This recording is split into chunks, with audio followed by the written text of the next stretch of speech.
Perkenalkan, saya Hafifah Nurhaliza dari Fakultas Keguruan dan Ilmu Pendidikan, Prodi Bimbingan Konseling.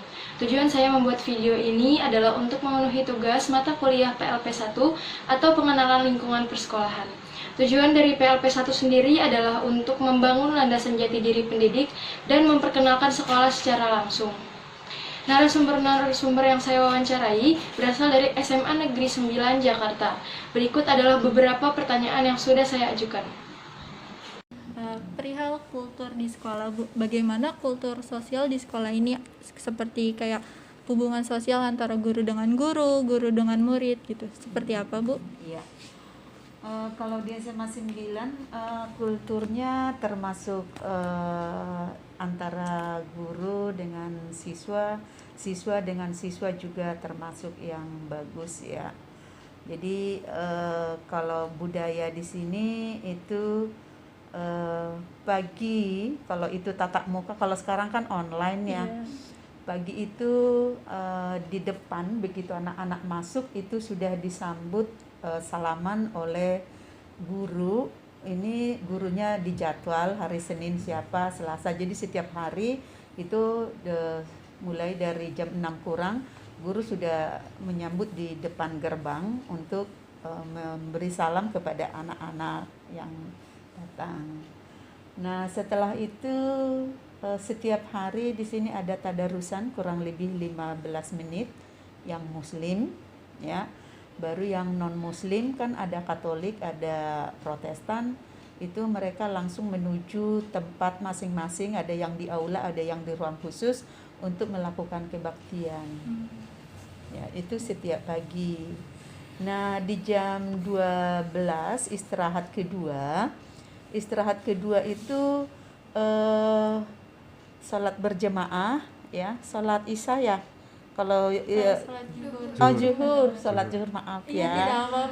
Salat zuhur itu begitu bel, anak-anak yang muslim udah tidak kita harus teriak-teriak dengan sendirinya karena udah terbiasa. Di sini mereka udah langsung menuju ke musola, ke masjid SMA 9. Jadi sana salat berjemaah, ada kultumnya ya setiap hari seperti itu, dan yang non muslim juga menuju ke aula, mereka kebaktian tuh setiap hari seperti itu. Nah, begitu Jumatan juga sama, sholat Jumat berjemaah ya kan, itu ada 2 lantai masjidnya, yang putranya di bawah, yang putrinya di atas gitu, yang non muslim juga. Nah, seperti itu kalau di sini.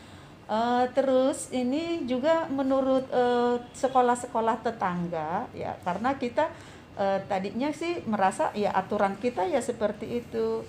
Kalau di SMA 9 itu tidak ada senioritas ya, walaupun ada tapi masih batas-batas ya, normal-normal aja, artinya tidak ada kekerasan, tidak ada senioritas yang berlebih gitu. Saling toleransi ya, Bu. Iya, tidak ada senioritas tapi tetap menghargai yang lebih menghargai tua, ya, saling bukan menghormati. berarti jadi kelas 10, kelas 11 ke kakaknya sesuka-sukanya, tetap ada aturan.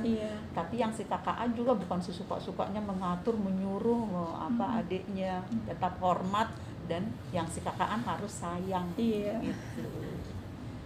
Baik Ibu, saya izin bertanya, bagaimana proses penstrukturan organisasi di sekolah ini? Hubungan manajemen, kalau di manajemennya kan masing-masing sudah punya kan.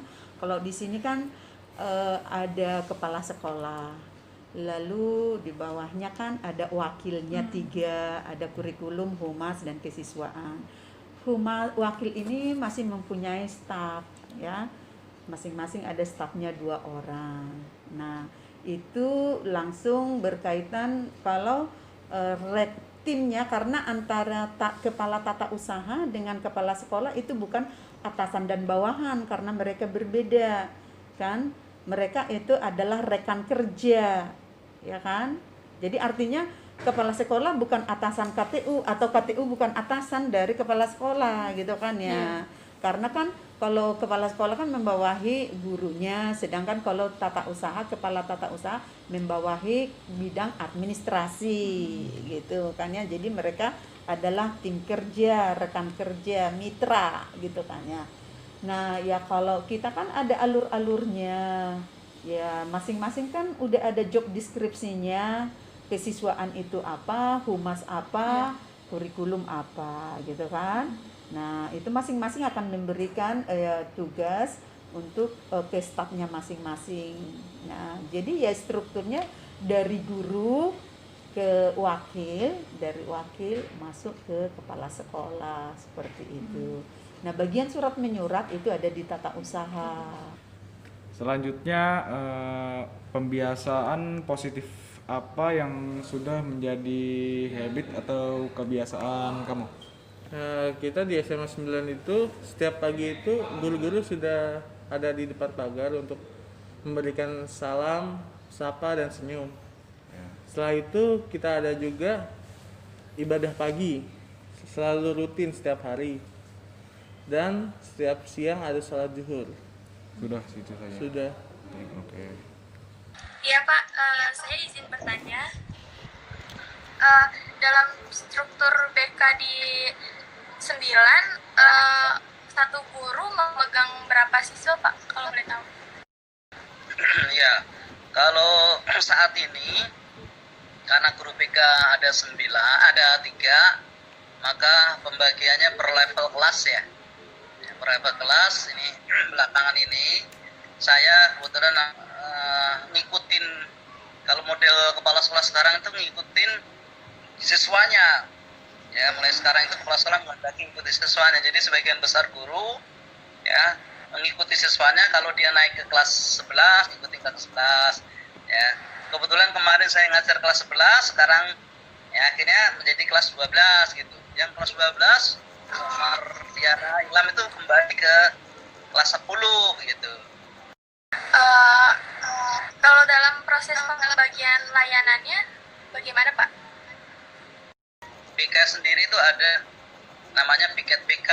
Dia ada teman-teman yang ikut membantu juga. Kalau memang ya prinsipnya tugas di tanggung jawab masing-masing. Tapi ada kalanya kalau memang ada kesulitan ya kita bersama menangani bersama. Jadi sebuah tim gitu. Iya Pak, saya izin bertanya terkait dengan tata tertib di sekolah 9.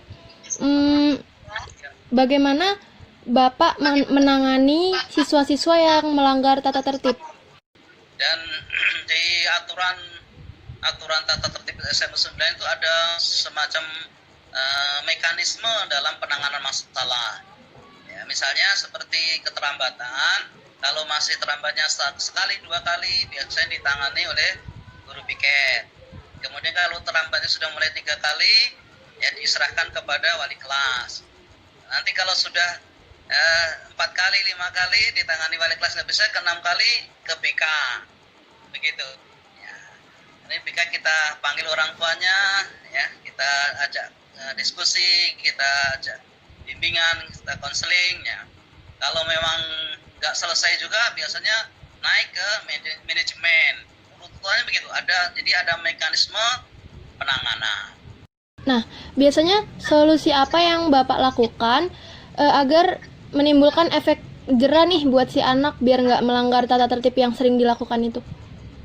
Ya, biasanya kan ya kalau ada yang konseling sifatnya bimbingan individu ya, individual.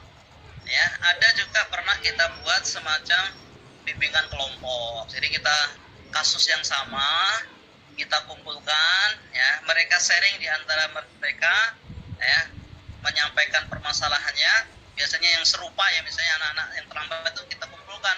Anak yang terlambat misalnya lebih dari 5-6 kali kita kumpulkan dari berbagai kelas, bisa 6-7 siswa berkumpul ya, kita buatkan namanya bimbingan kelompok di situ gitu. Nanti kenapa terlambat masing-masing menyampaikan persoalannya ya. Setelah itu kemudian juga mereka kita minta untuk membantu ya, saling membantu. Setelah itu mereka membuat komitmen ya bahwa akan merubah.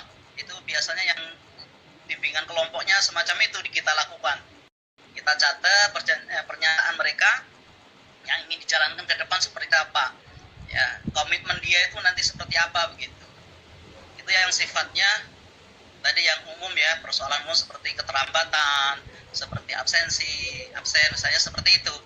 Ada yang sifatnya individual, ya kita konseling individual, kita gali persoalannya apa, mungkin ada masalah di keluarganya, mungkin karena pergaulannya, mungkin manajemen waktunya nggak bisa, seperti itu.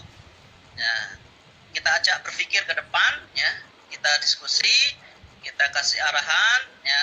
Nanti dia apa yang dilakukan, dia memilih sendiri alternatif yang akan diambil seperti apa. Bapak, bagaimana cara atau tindakan Bapak dalam menyalurkan bakat-bakat siswa di SMA 9? Biasanya di awal penerimaan siswa baru, mereka kan sudah mengisi form biodata pribadi. Nah, setelah itu ada datanya, kita buat lagi semacam kuesioner kuesioner kita bagi kepada anak, mereka apa sih hobi atau bakat yang dimiliki oleh siswa itu tadi gitu. Dan situ nanti kita akan salurkan ke kegiatan eskul yang ada.